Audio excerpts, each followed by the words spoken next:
আসসালামু আলাইকুম। ভাই, ফুল ভালোবাসেন না এমন মানুষ খুব কমই আছে। এরই মধ্যে দেখেন এখানে এটি হচ্ছে রঙ্গন ফুল। এই ফুলের সৌন্দর্যতা সারাটি বর্ষা আমাদেরকে দিয়েই থাকে। এই যে দেখেন কত সুন্দর গাছের ফুলগুলা, আর এই যে কলিগুলাও আসতেছে। এখানে আরো ফুল হবে, এখানে আরো ফুল হবে। এদিকে একটু দেখাই আমরা। এই যে দেখেন, তো বাগানের সৌন্দর্যতা বৃদ্ধির জন্য একটি রঙ্গনের গাছ রাখা যায়। তবে এটা চারা কিভাবে উৎপাদন করা হয়, সালে ভাই তো শিক্ষণীয় একটি টপিক, টাকা লাগবে না এখানে। এবার আসেন, এটা কিন্তু এই ডালগুলা থেকে চারা হয়।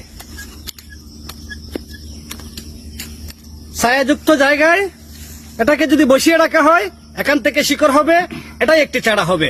আর আপনার বাগানে আরো একটি সৌন্দর্য দেখানোর জন্য একটি গাছ তৈরি হবে। ধন্যবাদ।